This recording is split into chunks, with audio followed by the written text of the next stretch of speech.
ಇವತ್ತು ಮಾತಿಗಿಂತ ಹೆಚ್ಚು ನಾವು ಮಾತಾಡೋದಕ್ಕಿಂತ ಹೆಚ್ಚು ಅಶೋಕ್ ಸರ್ ಮಾತಾಡಬೇಕು ಮತ್ತು ವೇದಿಕೆಯಲ್ಲಿರುವ ಎಲ್ಲ ಗಣ್ಯರು ಮಾತಾಡಬೇಕು. ಮೊದಲಿಗೆ ನಿಮ್ಮೆಲ್ಲರಿಗೂ ಕೂಡ ವಿಶ್ವ ಅಪ್ಪಂದಿರ ದಿನಾಚರಣೆಯ ಶುಭಾಶಯ. ನಾನು ಬೆಳಗ್ಗೆ ಯೋಚನೆ ಮಾಡ್ತಿದ್ದೆ, ಯಾಕೆ ವಿಶ್ವ ಅಪ್ಪಂದಿರ ದಿನಾಚರಣೆ ಅಂತ ಪದ ಇಟ್ಟಿದ್ದಾರೆ ಅಂತ. ತಂದೆಯಂದಿರ ದಿನ ಅಂತ ಇಟ್ಟಿಲ್ಲ. ಯಾಕೆ ಅಂತ ಯೋಚನೆ ಮಾಡ್ತಿದ್ದೆ. ನಾವು ಅಪ್ಪ ಅಂತೀವಿ, ತಂದೆ ಅಂತೀವಿ.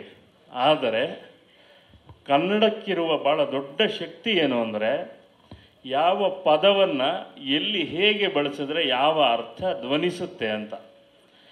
ನಾನು ನಮ್ಮ ತಂದೆಗೆ ಹೇಳ್ತೀನಿ ಅಂತ ಹೇಳಲ್ಲ, ಏಯ್ ಹೋಗ ನಿಮ್ಮ ತಂದೆಗೆ ಹೇಳು ಅಂತ ಹೇಳಲ್ಲ, ನಮ್ಮ ಅಪ್ಪನಿಗೆ ಹೇಳ್ತೀನಿ.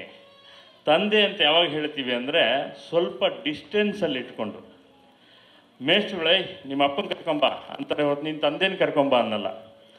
ಈ ತಂದೆ ಮತ್ತು ಅಪ್ಪ ಬಳಸುವ ಜಾಗ ಇದೆಯಲ್ಲ, ಯಾಕೆ ಅಪ್ಪ ಅಂತ ಹೆಚ್ಚು ಬಳಸ್ತೀವಿ ಅಂದರೆ, ಅಪ್ಪ ಅನ್ನುವುದು ಒಂದು ಆಪ್ಯಾಯಮಾನವಾದಂಥ ಪದ, ತಂದೆ ಅನ್ನೋದು ಒಂದು ಗ್ರಾಂಥಿಕ ಪದ. ನಾವು ಕೇಳುವಾಗ ತಂದೆ ಅಂದರೆ ಸ್ವಲ್ಪ ದೂರ ಅನಿಸುತ್ತೆ. ಅಪ್ಪ ಅನ್ನೋದಿದೆಯಲ್ಲ, ಅದು ಒಂಥರ ಯಾವುದಾದ್ರು ಒಂದು ನಾವು ಫ್ರಿಡ್ಜು ವಾಷಿಂಗ್ ಮಿಷಿನ್ ಏನೋ ತಂದರೆ ಒಂದು ಮ್ಯಾನ್ಯುವಲ್ ಕೊಡ್ತಾರೆ ಗೊತ್ತಾ, ಮ್ಯಾನ್ಯುವಲ್ಲು. ಅಪ್ಪ ಅನ್ನೋದು ನಮಗೆಲ್ಲ ಮ್ಯಾನ್ಯುವಲ್. ಅದು ಹುಟ್ಟುತ್ತಾ ಸಾಯೋವರೆಗೂ ಆ ಮ್ಯಾನ್ಯುವಲ್ ಇದ್ದೇ ಇರುತ್ತೆ. ಯಾಕೆಂದರೆ ನಾವು ಬೀಳುವ ಏಳುವ ಪ್ರತಿ ಗಳಿಗೆಯಲ್ಲೂ ನಮ್ಮ ಅಪ್ಪನ ನೆನಪಿರುತ್ತೆ, ನಮ್ಮ ಅಪ್ಪನ ಶಕ್ತಿ ಇರುತ್ತೆ, ನಮ್ಮ ಅಪ್ಪನ ಚೇತನ ಇರುತ್ತೆ ನಮ್ಮ ಜೊತೆ. ಜೀನ್ಸ್ ಅಂತೀವಲ್ಲ, ಜೀನ್ಸ್ ಜೊತೆಗೆ ಅವರ ಪಾತ್ರ, ಅವ್ರ ಕ್ಯಾರೆಕ್ಟರ್, ಅವ್ರ ಸ್ವಭಾವ ಕೂಡ ನಮ್ಮೊಳಗಡೆ ಅಡಕವಾಗಿರುತ್ತೆ. ಅಂಥ ಅಪ್ಪ. ಇವತ್ತು ವಿಶೇಷವಾಗಿ ಹೇಳಬೇಕಾದ ವಿಷಯ ಏನು ಅಂತಂದರೆ, ಒಂದು ದಿವಸ ಜಗ್ಗೇಶ್ ಅಣ್ಣ ಫೋನ್ ಮಾಡಿದ್ರು, ಎಲ್ಲಿದ್ದೀರಾ ಅಂತ. ಎಲ್ಲೋ ದೂರ ಇದ್ದೆ, ಹೇಳಿ ಅಣ್ಣ ಒಂದು 45 ಮಿನಿಟ್ಸ್ ಆಗುತ್ತೆ ಬರೋದು, ಎಲ್ಲಿದ್ದೀರಾ ಅಂದರೆ ಕುಮಾರ ಕೃಪಾಗೆ ಬರಬೇಕಲ್ಲ ಅಂದರು.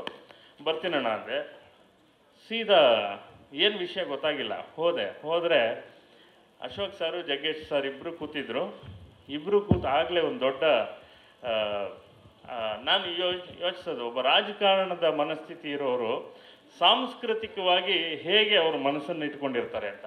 ಸಿನಿಮಾ ನೋಡೋದು, ಹಾಡು ಕೇಳೋದು ಒಂದು ಭಾಗ ಆದರೆ, ಅದರ ಜೊತೆ ಒಂದು ರೀತಿ ವಿಶೇಷವಾದ ಸ್ಪಂದನೆ ಇಟ್ಕೊಳ್ಳೋದಿದೆಯಲ್ಲ, ಅದು ಏನು ಅಂತಂದರೆ, ಯಾವುದಾವುದೋ ಒಂದಷ್ಟು ಹಾಡುಗಳ ಬಗ್ಗೆ ಎಲ್ಲ ಮಾತಾಡ್ತಾ ಅಶೋಕ್ ಸರ್ ನಮ್ಮ ಅಪ್ಪನ ಮೇಲೆ ಒಂದು ಹಾಡು ಮಾಡಬೇಕು, ಅಪ್ಪನ ಬಗ್ಗೆ ಒಂದು ಹಾಡು ಬರೀಬೇಕು, ಹಾಡು ಮಾಡಬೇಕು ಅಂತ ಜಗ್ಗೇಶ್ ಸರ್ ಹತ್ರ ಮಾತಾಡಿದ್ದಾರೆ. ಜಗ್ಗೇಶ್ ಸರ್ಗೆ ನನ್ನ ನೆನಪಾಗಿದೆ. ಥ್ಯಾಂಕ್ ಯು ಜಗ್ಗೇಶ್ ಅಣ್ಣ. ನಾನು ಆಯಿತು ಮಾತಾಡಿದ್ವಿ. ಇದು ಸ್ವಲ್ಪ ಕಾಲನೇ ಆಯಿತು, ಸಮಯ ಆಯಿತು, 1 ವರ್ಷ ಹತ್ತತ್ರ ಆಯಿತು. ಸ್ವಲ್ಪ ಒಂದಷ್ಟು ಏಳು ಬೀಳುಗಳ ಬೇರೆ ಬೇರೆ ಎಲ್ಲ ಕಡೆ ಬ್ಯುಸಿ ಇದ್ದಿದ್ದರಿಂದ, ರಾಜಕಾರಣದಲ್ಲೂ ಅಣ್ಣವರು ಬ್ಯುಸಿ. ಹಾಗಾಗಿ ಕೊನೆಗೆ ಈಗ ಸಾಂಗ್ ಸಿದ್ಧ ಆಗಿದೆ.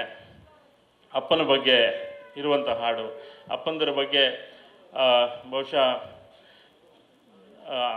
ಅಪ್ಪ ಐ ಲವ್ ಯು ಹಾಡು ನನಗೆ ಕೊಟ್ಟಂಥ ಭಾಳ ದೊಡ್ಡ, ಇಡೀ ನಾಡಿನ ತುಂಬ ಕೊಟ್ಟಂಥ ಅದರ ಶಕ್ತಿ ಇದೆಯಲ್ಲ, ಅಪ್ಪ ಐ ಲವ್ ಯು ಹಾಡಿಗೆ ಜನ ಸ್ಪಂದಿಸಿದ್ದು. ಬಹುಶಃ ಇಲ್ಲಿ ತನಕ ಕನ್ನಡ ಚಿತ್ರರಂಗದ ಇತಿಹಾಸದಲ್ಲಿ ಅಪ್ಪನ ಮೇಲೆ ಅಣ್ಣವ್ರದ್ದೊಂದು ಹಾಡಿತ್ತು ಅನ್ನೋದು ಬಿಟ್ಟರೆ ಬೇರೆ ಹಾಡುಗಳಿರಲಿಲ್ಲ. ಆ ಹಾಡು ಬಂದಮೇಲೆ ಈಗ ಭಾಳಷ್ಟು ಸಿನಿಮಾಗೆ ನಾನೇ ಅಪ್ಪನ ಹಾಡು ಬರೆದಿದ್ದೀನಿ. ಬರೆಯುವಾಗೆಲ್ಲ ಖಾಲಿ ಆಗದ ವಿಷಯ, ಅಪ್ಪ ಆಗಲಿ ಅಮ್ಮ ಆಗಲಿ ನಮಗೆ ಬರೆಯುವಾಗ ಖಾಲಿ ಆಗೋದಿಲ್ಲ. ಅಯ್ಯೋ ಇಲ್ಲೇನೋ ಬರೆದಿದ್ದೀನಲ್ಲ ಅಂದರೆ ಇನ್ನೂ ಇದೆ, ಬಗೆದಷ್ಟು ಇದೆ. ಯಾಕೆ ಅಂದರೆ ಅಪ್ಪ ಅನ್ನೋದು ಬರೀ ಅದೊಂದು ಹೆಸರಲ್ಲ, ಅದೊಂದು ಎಮೋಷನ್, ಅದೊಂದು ಭಾವನೆ. ಹಾಗೆ ನಾನು ಇನ್ನು ಹೆಚ್ಚು ಮಾತಾಡುವ ವೇದಿಕೆ ಅಲ್ಲ, ಎಲ್ಲರೂ ಹಾಡನ್ನು ನೋಡುವ ತರಾತುರಿಯಲ್ಲಿದ್ದೀವಿ. ಮತ್ತೊಮ್ಮೆ ಈ ಅವಕಾಶವನ್ನು ಕೊಟ್ಟಿದ್ದಕ್ಕಾಗಿ, ನನಗೆ ಈ ಹಾಡನ್ನು ಮಾಡುವ ಅವಕಾಶವನ್ನು ಕೊಟ್ಟಿದ್ದಕ್ಕಾಗಿ ಅಶೋಕ್ ಸರ್ಗೆ ಅನಂತ ಧನ್ಯವಾದಗಳನ್ನು ಹೇಳ್ತೀನಿ.